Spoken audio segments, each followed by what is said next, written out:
Hello, and thank you so much for watching. In this video, I'm going to be talking about guilty pleasures that are free. These are my favorite TV shows, podcasts, and YouTubers that I love that are free. Because when I'm looking for a guilty pleasure or a way to spoil myself that doesn't cost anything and doesn't have any calories, I tend to go for these things. That's TV, podcasts, and YouTubers, and I thought I'd share some of my favorites with you today in this video. So if you're interested in learning more about them, then just keep watching. Okay, so let me start off by saying that these are truly guilty pleasures, because if I'm really trying to be productive and trying to be on it and focused and get my work done, I'm probably doing a little bit less of these things. However, because they are free for the most part and don't cost a whole lot of money at all, if anything, they are things that I can feel relatively good about spending my time on because I'm not spending money.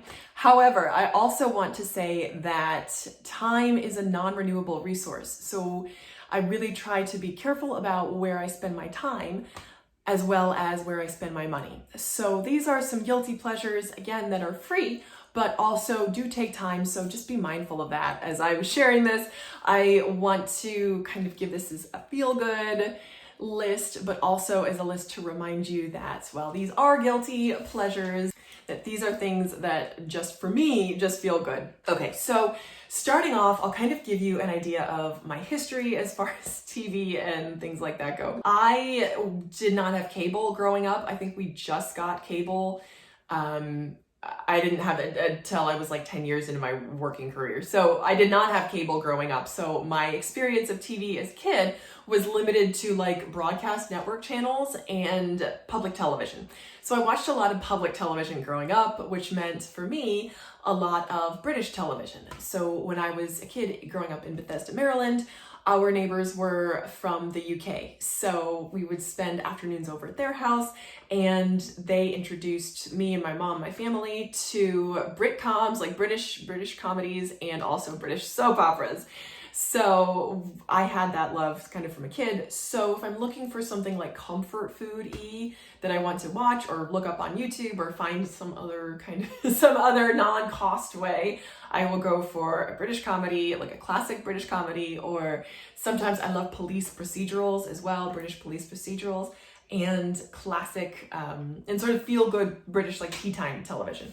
So this is my list. I have that in front of me and I will be consulting it. So the British comedies that I love to watch, the classic from the 70s is Are You Being Served? I also like Keeping Up Appearances. So Are You Being Served is about a department store. It's very hierarchy themed. So again, for me, this is just kind of comfort food that I grew up watching. And Keeping Up Appearances is about a woman, again, who's very class conscious and almost kind of tries to distance herself from her family because she's concerned with status, yet it's all, her family ends up saving the day, essentially. So it's kind of ironic and funny in that way. I also watch Vicar of Dibley with Dawn French, and that was from the 90s. So again, this is more of a classic kind of comfort, feel-good stuff. And the show Miranda, which is a little bit more recent, that stars Miranda Hart, and that's a sketch comedy. She's very physical in that comedy. So she's a 6'4" woman kind of living her life, owning a novelty joke shop, and kind of details the exploits that she has. She's kind of pining after a neighbor, and their kind of romance, on again, off again romance is a subject of the show. Another show that I really like is the 90s British comedy Chef, which is about, starring Lenny Henry, about a black chef working in sort of rural England. And he's like the original Gordon Ramsay. I think he was even before Gordon Ramsay, just when that sort of celebrity chef trend was coming out. He's pre that. So I adore that show. Again, very comforty. So his exacting standards, and no one can meet his standards, is the premise of the show. So 3 others that I really like to watch are Doc Martin with Martin Clunes, Benidorm, which is a slightly more modern comedy about a vacation resort. And so this is not a comedy, but this is a comfort food for me. This is sort of the ultimate police procedural that started, I would say, it was a key component in the genre, and that's Prime Suspect with Dame Helen Mirren, and from the 90s. I grew up watching that show. I think I was 13 when I started watching that show, and I realized looking back that Jane Tennison, the character of Jane Tennison, informed my life and my style choices. I wanted to be her when I was a kid, considering I'm in marketing and she was, detective chief inspector, the first like woman detective chief inspector. It was very not ironic, but I loved her and her professional sort of ethic and instinct. So that's something that I grew up watching, and any sort of subsequent shows along that theme I also enjoy watching as well. So that's a bit of my like core TV viewing, and I say that because I will often come back to those classic British shows, especially like when the weather changes. I also like the show Cadfael, which is about a monk living in the Middle Ages. Or Sherlock Holmes, the one with Jeremy Brett. I will watch that too in the fall. It's like very cozy kind of TV stuff. And the thing is, it's so random and it's just very random and obscure that very few people understand that reference. So I guess I'm sharing this with you more as like this is kind of what I enjoy doing. I don't expect anyone else to either understand or want to explore that reference, but that's something that I like. So moving on to slightly more mainstream shows, like I have no shame when it comes to TV. I feel like I'm very basic in my TV watching habits. I am the target demographic for a lot of these shows. Again, guilty pleasures. I do enjoy a little TLC every now and then. I enjoy watching, I like the 90 Day universe, 90 Day Fiancé universe, that 90 Day the Other Way, What Happens Now, or Happily Ever After, or whatever the spin-off show is called. And I think I like that so much because I'm drawn to the relationship aspect, realizing that like 3/4 of what you see on the screen is fake. And I think for some reason that kind of, I don't want to say appeals to me, but I'm just interested in the psychology of it. Like I wonder about the backstories about these people, like what is prompting them to make these decisions. As someone who's got kind of an unconventional relationship path themselves, I'm always interested in relationships and relationship dynamics. So that's why I like those types of shows. Darcy and Stacey's another spin-off from 90 Day Fiancé, which again, total guilty pleasure. And they actually live in Connecticut, which is just a state over from me. So I'm like, oh, it's kind of close to home. And I'm like, interesting. Recognize some of the spots on there. I like watching My 600 Pound Life for the sheer sort of perseverance. And every once in a while, you'll get a really great success story. And that is so inspiring to me. I've actually started ordering some of the food that some of the success stories on My 600 Pound Life have ordered. Like I didn't know that you could order an ice water from a fast food joint. I'm like, oh, let me just get that. I don't want soda, I just want water. So that's something that I learned from My 600 Pound Life on TLC. I also have been recently liking the show, My Big Fat Fabulous Life. Fun fact, I used to teach English in South Korea, and Whitney Way-Thor, the star of My 600 Pound Life, was also a teacher with the same school that I was teaching with. And I kind of I interacted with her in our teachers' break rooms. She's super cool, always very performance artsy. Even then, I remember her dog or cat, Kimchi, Henshi, I think was the cat's name. But she was a lot of fun, and I am not surprised that she's achieved sort of worldwide fame with that show. She had that type of personality and was just a cool person from what I could tell. So I like seeing that show as kind of a point of reference. I'm like, oh yay, go Whitney.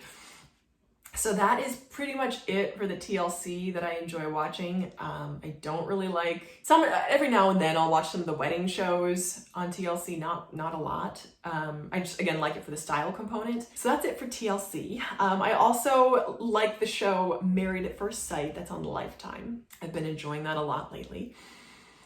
And so moving on to Netflix shows that I've been enjoying lately, because I love hearing other people's recommendations for shows that they've been liking. So again, I go to some classics that I really like. I watch Arrested Development. Every now and then I'll get into Schitt's Creek.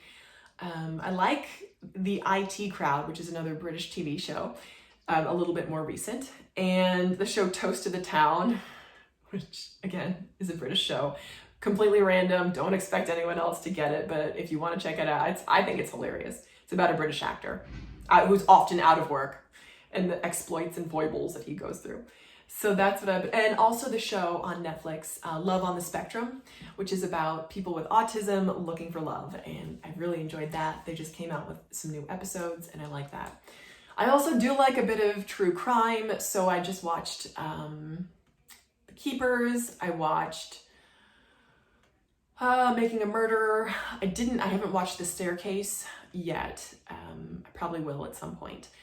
I'm trying to think of what else is in my queue that I've like scrolled through. Sometimes I'll watch Working Moms just for fun. Yeah, so that's what I've been enjoying on Netflix lately. So moving on to other things that I enjoy on YouTube that are not finance related. Because again, if I'm being honest, if I just want to zone out and relax and not think about anything, I'm probably not going to be watching finance channels. So even though I have a personal finance channel, I don't really love watching finance because it makes me like anxious. So if I just want to relax or I'm not looking for information, I will tune into just regular kind of non-finance YouTubes, and I'm going to share one favorite channel that I've been loving lately and some types of videos that I like watching. So a channel that I've been loving lately and have been meaning to shout out for the longest time is 5 Minute Eats, and they, Lindsay and George, our husband and wife team, they have a new baby. Well, it's not new now, I think like a year old. And they're so much fun, and I really enjoy, frankly, just watching them try new foods.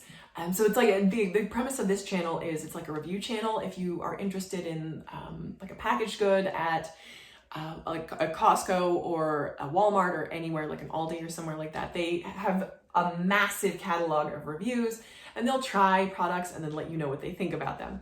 So I really like the premise and I enjoy just kind of watching their content because they give hilarious kind of takes and views on what they like to eat. So I will watch them. I really enjoy their channel. So they also have tons of other channels out there. They have a media group called the Curious Media Group. They have lots of other channels. I don't know how many they're actively updating, but they've got some really good content out there. So check them out if you just want to relax and have fun. Like I've seriously watched hours of their food reviews because they're just funny to me and entertaining. So I highly recommend them. So there you go.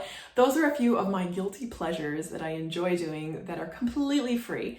So I hope that's given you some ideas for things to check out or just kind of an idea of my quirky, random, very obscure personality. Let me know in the comments what some of your favorite guilty pleasures are on YouTube or Netflix. What are you into lately? I'd love to hear more about what you're watching and listening to and loving. So thanks for watching, and as always, I hope you'll keep watching. Bye.